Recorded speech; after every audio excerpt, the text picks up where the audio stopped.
अच्छा अच्छा, हाँ। गुरुजी, आपने बिहार का दौरा किया है, सभी जिले के दौरा किया बिहार में, क्या विषय थी आपकी? हमारा दौरा तो पूरे भारत में चलता रहता है और सनातन धर्मियों से संवाद भी हमारा होता रहता है।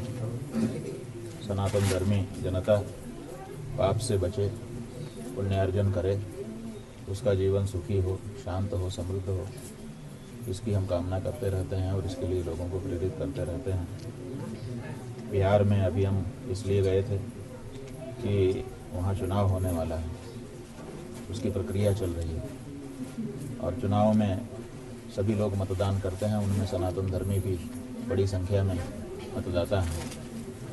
अब सनातन धर्मी जब मतदान किसी को करेंगे, इसका मतलब अपनी राजनीतिक शक्ति जिसको मत देंगे उसको प्रदान करेंगे और उस राजनीतिक शक्ति को प्राप्त करके वो जो प्रत्याशी है अगर उसका दुरुपयोग करता है तो देने वाले को भी उसका पाप लगेगा।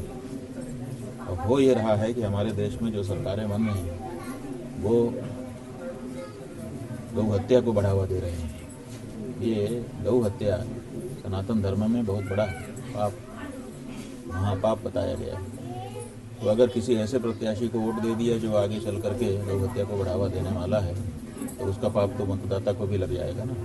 तो इसी बात को स्पष्ट करने के लिए, लोगों को समझाने के लिए हमने बिहार की यात्रा की थी कि आप मतदान करिए, जरूर करिए, लेकिन ऐसे प्रत्याशी को मतदान करिए जो गौ रक्षा के लिए काम करने वाला हो, तो गौ हत्या को बढ़ावा देता हो प्रत्यक्ष या अप्रत्यक्ष किसी भी रूप से, उसको मतदान करने से आप भी गौ हत्या के पापी बनेंगे। तो वहाँ के जितने लोगों से हमारा संवाद हुआ 100% लोग इस बात के लिए तैयार थे। अब वो मतदान का समय आ रहा है, करेंगे। गौ माता के संरक्षण और उसके बचाने के लिए आपकी उसे क्या कुछ प्रयास? देखिए, हमारी तरफ से हम भारत की जितने भी विधानसभा क्षेत्र हैं, हर विधानसभा में एक रामाधाम की स्थापना करने के लिए इस समय कार्य कर रहे हैं। उस रामाधाम में 108 गौ माता, माता के रूप में, पशु के रूप में नहीं, सुखपूर्वक निवास करें, ऐसी हमारी इच्छा है। तो वो काम शुरू हो गया है, सैकड़ों विधानसभाओं में कार्य चल रहा है।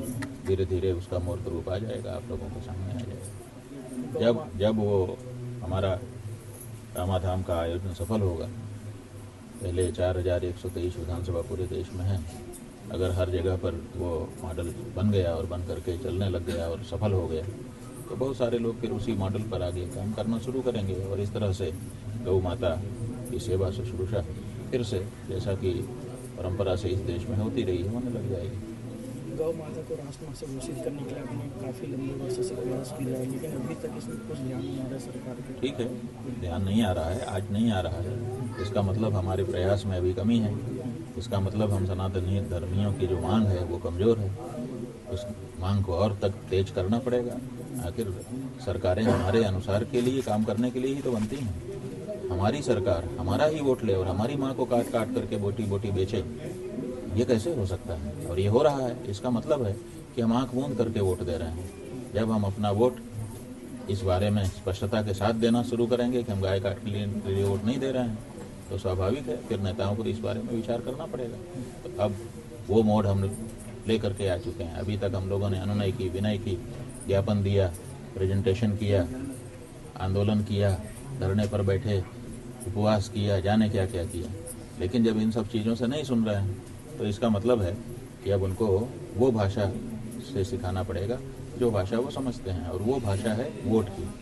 वोट मिले ना मिले, दोनों से नेता को फर्क पड़ता है। मिलता है तो वो घमंडी हो जाता है, मनमाना करने लगता है, और नहीं मिलता है तो उसको सोचना पड़ता है कि मैं क्या करूं कि मुझे मिल जाए। तो अगर सत्य सनातन धर्म को मानने वाले, अगर गौ माता के प्रति भावना रखने वाले लोग इस बात का आग्रह कर लें कि हम तो उसी को वोट देंगे जो गौ माता की रक्षा के लिए शपथ पूर्वक उद्घोषणा करेगा, तो नेताजी को आज नहीं तो कल ये करना ही पड़ेगा। इसलिए अब की बार जो तरीका अपनाया जा रहा है, इसको अगर हम लोग आगे बढ़ाते रहे तो कोई भी पार्टी का नेता हो, उसको गौ माता की रक्षा के लिए आगे आना ही पड़ेगा। अब की बात का ब्रह्मास्त्र है, अचूक अस्त्र है, बस चल भर जाए। दीपावली त्योहार भी है, क्या लगता है? अब बात यह है कि हम दीपावली कैसे मनाएं। दीपावली त्यौहार जो है वो गौ माता का त्यौहार है। गोवत्स द्वादशी से शुरू होता है। उसके पहले अहोई अष्टमी से शुरू हो जाता है। अहोई अष्टमी को हम लोग, माताएं हमारी व्रत करती हैं और गले में गाय बछड़े का लॉकेट पहनती हैं, गौ माता की पूजा करती हैं। अहोई अष्टमी से लेकर के गोपाष्टमी तक ये व्रत चलता है, 15 दिन का, 16 दिन का। अब ये गौ माता का ही पर्व है। इसमें देखिए, इसी के बीच में गोवत्स द्वादशी आती है, इसी के बीच में भाई गोवर्धन पूजा आती है, इसी के बीच में सब गाय के अलग अलग पर्व आते हैं। तो ये गाय का पर्व है। और जो दिया जलता है, तो दिया तो गौ माता के घी से ही जलता है। तो दिवाली हमारी कैसे हो सकती है जब गौ माता ही खतरे में है, जिसके घी से हमारा दिया जलता है। अगर वो गौ माता ही खतरे में है तो हम क्या दिवाली मनाएं। इसलिए रस्म एक परंपरा है तो निभा रहे हैं, लेकिन हमको दीपावली की अभी खुशी नहीं है। हमको दीपावली की खुशी तब होगी जब हम ये सुनिश्चित कर सकेंगे कि हम उस देश में रहते हैं जिस देश में गौ माता की हत्या नहीं होती है। ये जिस दिन तय हो जाएगा उस दिन हमारी असली दिवाली होगी।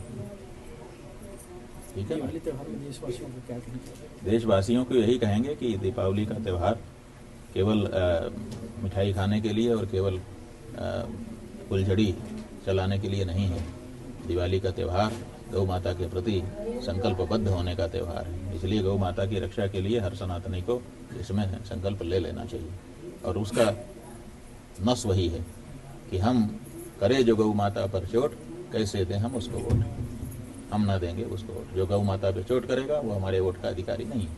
ये बात अगर सनातन धर्मियों की तरफ से साफ साफ गूंजने लगे, सुनाई देने लगे, जब नेताजी वोट मांगने आए तो हमारा सनातनी खड़ा होकर कहे कि पहले शपथ पत्र दो कि तुम गौ माता की रक्षा करोगे, तो हमसे बात करो, नहीं तो अगला रास्ता देखो। क्यों? क्योंकि हिंदू धर्म को मानने वाले का घर है। यहाँ वोट जो है गौ हत्यारे को नहीं मिलता है। ये बात साफ साफ मतदाता जिस दिन कहने लगेगा उस दिन पलट जाएगा।